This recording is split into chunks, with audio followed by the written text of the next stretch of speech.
2 Chronicles chapter 29. Ezekiel purifies the temple. Ezekiel was 25 years old when he became king, and he reigned in Jerusalem 29 years. His mother's name was Abijah, daughter of Zechariah. He did what was right in the eyes of the Lord, just as his father David had done.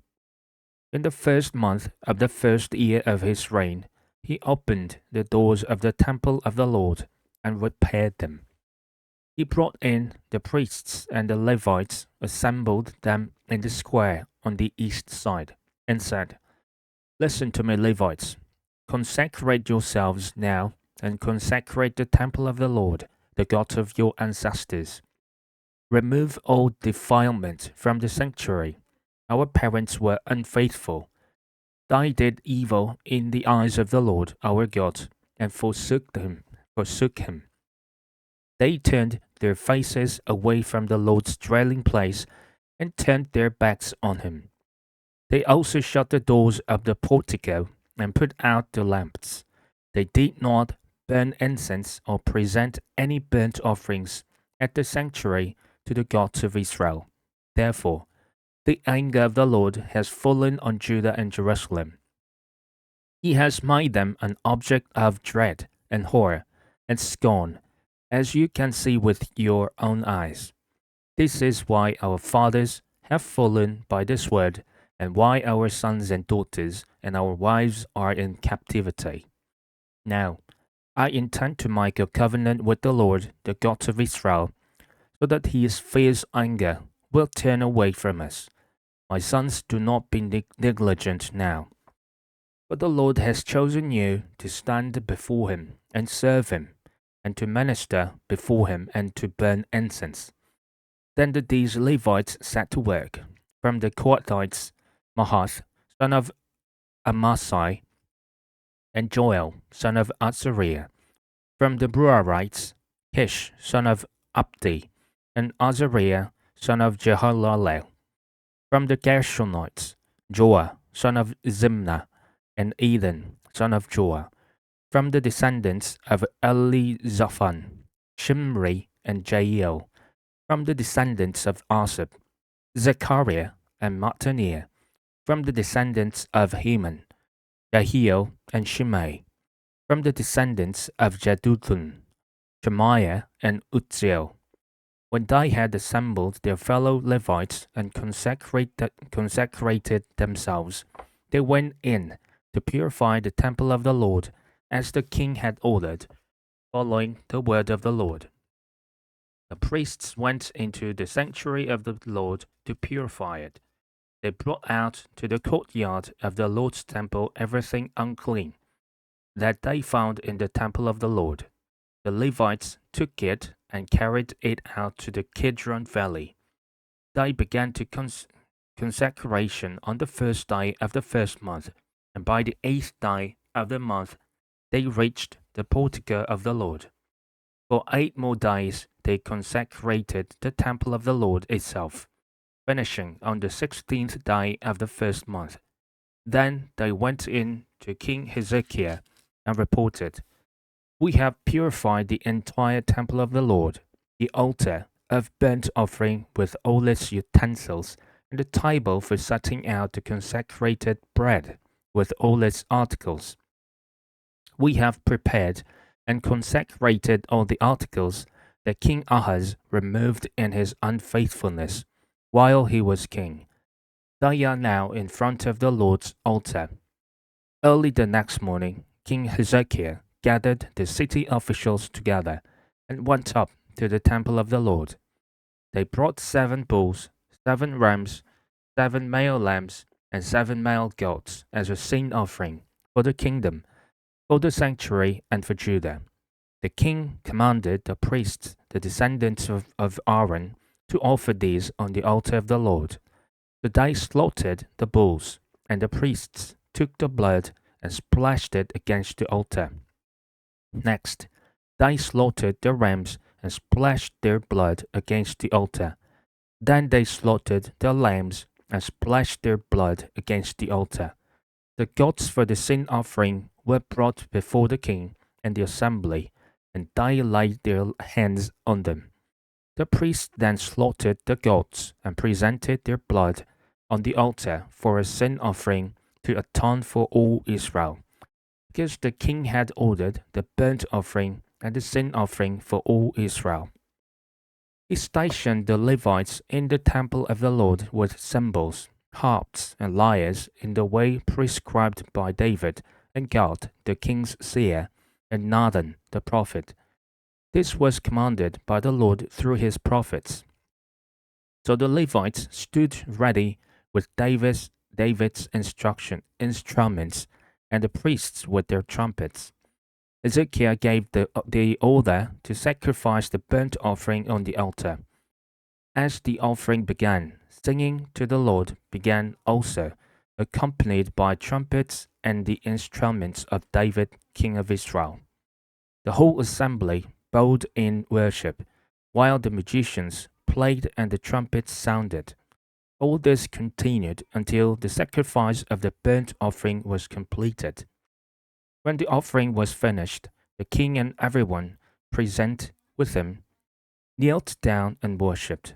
King Hezekiah and his officials ordered the Levites to praise the Lord with the words of David and of Asaph the seer. So they sang praises with gladness and bowed down and worshipped. Then Hezekiah said, "You have now dedicated yourselves to the Lord. Come and bring sacrifices and thank offerings to the temple of the Lord." So the assembly brought sacrifices and thank offerings, and all whose hearts were willing brought burnt offerings. The number of burnt offerings the assembly brought was 70 bulls, 100 rams, and 200 male lambs, all of them for burnt offerings to the Lord. The animals consecrated as sacrifices amounted to 600 bulls and 3,000 sheep and goats. The priests, however, were too few to skin all the burnt offerings, so their relatives, the Levites, helped them until the task was finished and until all the priests had been consecrated, for the Levites had been more conscious in consecrating themselves than the priests had been. There were burnt offerings in abundance, together with the fat of the fellowship offerings and the drink offerings that accompanied the burnt offerings. So the service of the temple of the Lord was re-established. Hezekiah and all the people rejoiced at what God had brought about for his people, because it was done so quickly. 2 Chronicles chapter 30. Ezekiel celebrates the Passover.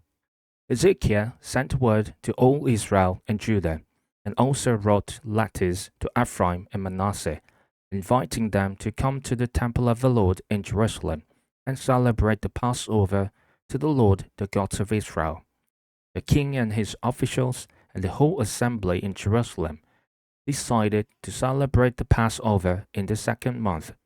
They had not been able to celebrate it at the regular time because not enough priests had consecrated themselves and the people had not assembled in Jerusalem. The plan seemed right both to the king and to the whole assembly. They decided to send a proclamation throughout Israel from Beersheba to Dan, calling the people to come to Jerusalem and celebrate the Passover to the Lord, the God of Israel. It had not been celebrated in large numbers according to what was written. At the king's command, couriers went throughout Israel and Judah with letters from king and from his officials which read, "People of Israel, return to the Lord, the God of Abraham, Isaac, and Israel, that he might return to you who are left, who have escaped from the hand of the kings of Assyria.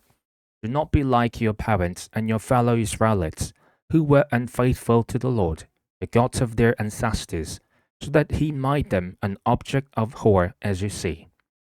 Do not be stiff-necked as your ancestors were. Submit to the Lord.